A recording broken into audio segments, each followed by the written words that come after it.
गर्मी की तपती दोपहर में दिल्ली की चकाचौंध से दूर चार दोस्त आर्यन, समीर, निशा और प्रिया एक पुरानी महिंद्रा थार में बैठकर अपने गांव शांतिपुर की ओर बढ़ रहे थे। आर्यन का पैतृक गांव था शांतिपुर।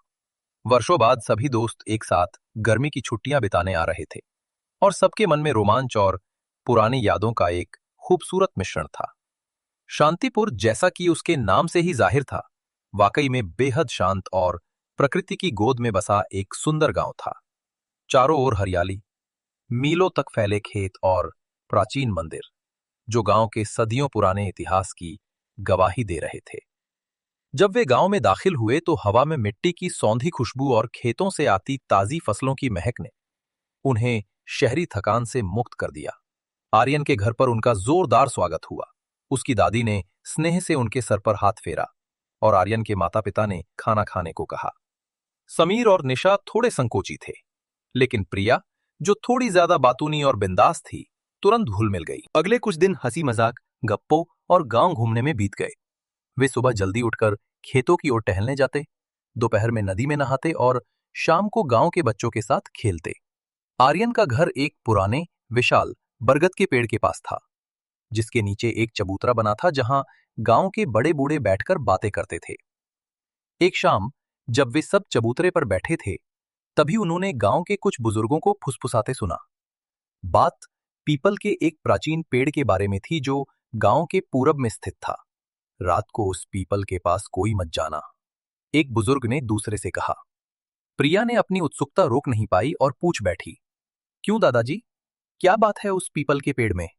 बुजुर्गों ने एक दूसरे की ओर देखा और कुछ नहीं बोले, बस रहस्यमय ढंग से मुस्कुरा दिए। बस बेटा, रात में वहां जाना अच्छा नहीं। दोस्तों के मन में कौतूहल और बढ़ गया। वे आपस में इस पर चर्चा करते रहे। जरूर कोई भूतों की कहानी होगी, समीर ने कहा, जो थोड़ा डरावनी कहानियों का शौकीन था। या कोई पुराना खजाना, प्रिया ने मजाक में जोड़ा। अगले दिन दोस्तों ने निश्चय किया कि वे इस पीपल के पेड़ का रहस्य जानकर ही रहेंगे। उन्होंने गांव के बच्चों और युवाओं से पूछने की कोशिश की, लेकिन सभी ने बस वही बात दोहराई, रात में वहां नहीं जाते। हार कर आर्यन ने अपनी दादी से फिर पूछा, दादी, हमें सच बताओ ना, उस पीपल के पेड़ के पास क्यों नहीं जाना चाहिए?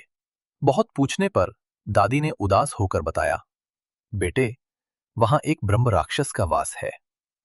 ये नाम सुनकर सभी दोस्त चौंक गए। ब्रह्म राक्षस? निशा ने पूछा, वो क्या होता है?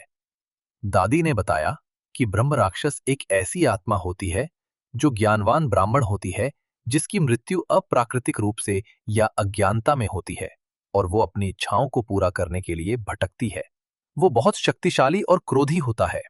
वर्षों पहले गांव के लोगों ने कड़ी तपस्या और अनुष्ठानों से उसे शांत किया था, लेकिन उसे कभी भी परेशान नहीं करना चाहिए।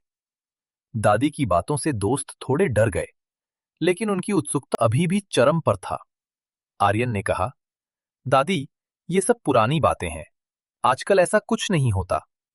दादी ने उन्हें बहुत समझाया, बच्चों, कुछ बातों को मानना ही अच्छा होता है, बड़ों की बात मान लेनी चाहिए। लेकिन उन दोस्तों ने बड़ों की बात को अनसुना कर दिया। उस रात लगभग 1 बजे, जब सारा गांव गहरी नींद में था, चारों दोस्त चुपचाप उठे और टॉर्च लेकर पीपल के पेड़ की ओर चल पड़े। वह पीपल का पेड़ सचमुच विशाल था। उसकी जड़ें जमीन में दूर दूर तक फैली हुई थीं और उसकी शाखाएं चांदनी में एक अजीब सी छाया बना रही थीं। वे पेड़ के पास पहुंचे। समीर ने कहा, देखो, यहां तो कुछ भी नहीं है। प्रिया ने मजाक में पेड़ पर एक लात मारी। ओए ब्रह्म राक्षस, अगर है तो आजा, हमें भी तो देख। आर्यन और निशा ने उसे शांत करने की कोशिश की, लेकिन प्रिया की आवाज में एक अजीब सी उत्तेजना थी। वे बहुत देर तक वहां खड़े रहे, आपस में फुसफुसाते रहे, लेकिन कुछ नहीं हुआ। न कोई आवाज, न कोई हलचल। जब उन्हें कुछ भी असामान्य नहीं लगा, तो वे ये मानते हुए कि ये सब सिर्फ पुरानी कहानियां हैं, वापस आर्यन के घर आ गए और चुपचाप सो गए। उन्हें नहीं पता था कि उनकी इस हरकत से एक गहरी नींद में सोया हुआ खतरा जाग चुका था। अगले कुछ दिनों में सब कुछ सामान्य रहा। दोस्त खूब मस्ती करते रहे, लेकिन आर्यन ने धीरे धीरे प्रिया के व्यवहार में एक अजीब सा बदलाव महसूस किया। प्रिया, जो हमेशा चंचल और बेफिक्र रहती थी, अब थोड़ी शांत रहने लगी थी। उसकी आंखों में कभी कभी एक अजीब सी चमक दिखती थी जो उसकी आंखों से मेल नहीं खाती थी। एक रात गर्मी के कारण आर्यन की नींद टूट गई। रात के लगभग 3 बज रहे थे। वह उठा और पानी पीने के लिए रसोई की ओर बढ़ा। तभी उसने देखा कि प्रिया अपने बिस्तर से चुपचाप उठ रही है। आर्यन हैरान रह गया। प्रिया ने धीरे से दरवाजा खोला और बाहर निकल गई। आर्यन चुपके से उसके पीछे गया। उसने देखा कि प्रिया गांव के कुएं पर गई, ठंडे पानी से स्नान किया और फिर गीले कपड़ों में ही उसी पीपल के पेड़ की ओर चल पड़ी। आर्यन और ज्यादा हैरान हो गया। प्रिया कभी भी इतनी धार्मिक नहीं थी और रात के 3 बजे तो बिल्कुल नहीं। पीपल के पेड़ के पास पहुंचकर प्रिया ने जमीन पर बैठकर कुछ अजीबोगरीब मंत्रों का जाप करना शुरू कर दिया। उसकी आवाज में एक गहरापन था जो उसकी सामान्य आवाज से बिल्कुल अलग था। वह बहुत देर तक पूजा करती रही और फिर उसी तरह चुपचाप वापस आई, गीले कपड़े बदलकर सो गई जैसे कुछ हुआ ही ना हो। आर्यन चुपचाप वापस आया और अपने बिस्तर पर लेट गया। उसका मन अनगिनत सवालों से घिरा था। अगले दिन आर्यन ने प्रिया से इस बारे में बात करने की कोशिश की, लेकिन प्रिया ने बस इतना कहा कि उसे कुछ याद नहीं और वो शायद नींद में चली गई होगी। आर्यन को उसकी बात पर यकीन नहीं हुआ। घर में माहौल धीरे धीरे बदल रहा था। एक दिन आर्यन के पिता, जो एक धार्मिक व्यक्ति थे, घर में एक विशेष पाठ कर रहे थे। वो संस्कृत के श्लोकों का उच्चारण कर रहे थे। तभी प्रिया वहां आई और उनके पास बैठ गई। कुछ देर बाद उसने भी श्लोकों को दोहराना शुरू कर दिया, और वो भी शुद्ध उच्चारण के साथ। आर्यन के पिता और पूरा परिवार हैरान रह गया। प्रिया ने कभी ऐसा कोई पाठ नहीं किया था। उसे संस्कृत के श्लोक कैसे याद हो सकते हैं? जैसे ही पाठ समाप्त हुआ, प्रिया अचानक खड़ी हो गई। उसकी आंखों में एक तीव्र गुस्सा था और उसकी आवाज में एक अजीब सी गर्जना थी, जैसे कि कोई और बोल रहा हो। तुम सब अपनी संस्कृति भूल गए हो, अपनी परंपराओं का अपमान करते हो। तुम सबको सबक सिखाना पड़ेगा। ये सुनकर आर्यन के पिता, जो हमेशा शांत रहते थे, चिल्ला पड़े। ये क्या बकवास है प्रिया? तुम्हें क्या हो गया है? उनके चिल्लाते ही प्रिया अचानक बेहोश होकर जमीन पर गिर गई। घर में अफरा तफरी मच गई। आर्यन के दादाजी, जो गांव के सबसे ज्ञानी और अनुभवी व्यक्ति थे, ये सब चुपचाप देख रहे थे। उन्हें तुरंत समझ आ गया कि मामला बहुत गंभीर है। उन्होंने बिना देर किए गांव के सबसे बड़े सिद्ध पंडित जी को बुलाने का फैसला किया। पंडित जी श्री रामानुज दास हनुमान जी के परम भक्त थे और उनकी उम्र लगभग 90 वर्ष थी। उनकी ख्याति दूर दूर तक फैली हुई थी। जब पंडित जी घर आए तो उनके चेहरे पर एक गंभीर भाव था। उन्होंने प्रिया को देखा और तुरंत समझ गए, ये तो ब्रह्म राक्षस का साया है। उन्होंने शांत स्वर में कहा। ये सुनकर सभी के होश उड़ गए। आर्यन और उसके दोस्त तो सदमे में आ गए। आर्यन के पिता और चाचा, जिन्हें पुरानी बातें याद थीं, परेशान हो गए। लेकिन पंडित जी, दादाजी ने पूछा, उसे तो 50 साल पहले शांत कर दिया गया था, वो फिर से कैसे आ सकता है? पंडित जी ने गंभीर स्वर में कहा, ब्रह्म राक्षस को पूरी तरह से शांत नहीं किया जा सकता, केवल बांधा जा सकता है। अवश्य ही किसी ने उसे परेशान किया होगा, उसका अपमान किया होगा।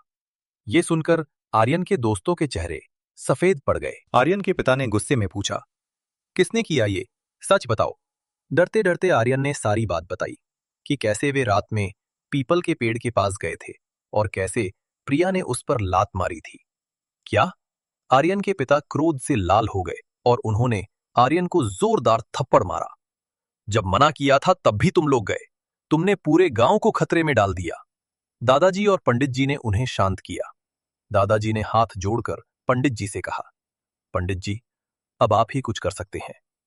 कृपया इसे फिर से शांत करें और इन बच्चों को बचाएं। पंडित जी ने कहा, ठीक है, आज रात उसी पीपल के पेड़ के नीचे अनुष्ठान करना होगा। पूरे गांव को वहां आना होगा और ब्रह्म राक्षस से क्षमा याचना करनी होगी। रात का समय था। गांव के सभी लोग, बूढ़े, जवान और बच्चे, पीपल के पेड़ के नीचे इकट्ठा हुए। प्रिया को भी वहां लाया गया, जो अभी भी अर्धचेतन अवस्था में थी। पंडित जी ने हनुमान चालीसा और अन्य शक्तिशाली मंत्रों का जाप करना शुरू किया। उनकी आवाज में इतनी शक्ति थी कि पूरा वातावरण ऊर्जा से भर गया।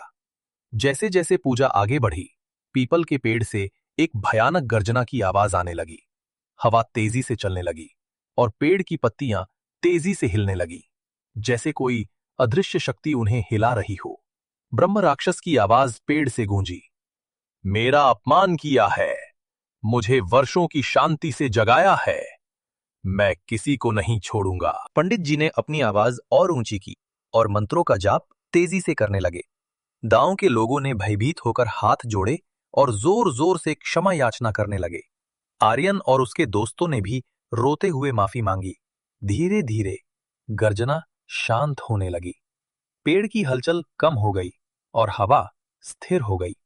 ब्रह्म राक्षस की आवाज फिर से सुनाई दी, लेकिन इस बार उसमें क्रोध कम और उदासीनता ज्यादा थी। तुम सब अपनी भूल स्वीकार करते हो? ठीक है, इस बार मैं तुम्हें क्षमा करता हूं, लेकिन भविष्य में सावधान रहना, बड़ों की बात मानना। इसके साथ ही प्रिया की शरीर में कंपन हुआ और वह सामान्य हो गई, जैसे कुछ हुआ ही ना हो। उसकी आंखें खुली और उसने चारों ओर देखा। वह समझ नहीं पा रही थी कि वह कहां है और इतनी भीड़ क्यों है। पंडित जी ने सबको आशीर्वाद दिया और कहा, जब बड़े किसी काम के लिए मना करें तो उसे कभी नहीं करना चाहिए। वे हमेशा तुम्हारे भले के लिए ही कहते हैं। आर्यन और उसके दोस्तों ने इस घटना से एक बहुत बड़ी सीख ली। उन्होंने समझा कि अंधविश्वास और परंपराओं में अंतर होता है और कुछ बातें भले ही विज्ञान उन्हें साबित न कर पाए, सत्य होती हैं। उन्होंने कभी दोबारा किसी भी प्राचीन स्थान का अनादर नहीं किया। गांव में फिर से शांति लौट आई, लेकिन इस बार यह शांति एक गहरी समझ और सम्मान के साथ थी। अगर आपको यह कहानी पसंद आई हो तो कृपया हमारे चैनल को सब्सक्राइब करना ना भूलें, ताकि आप ऐसी और भी रहस्यमयी और रोमांचक कहानियां सुन सकें।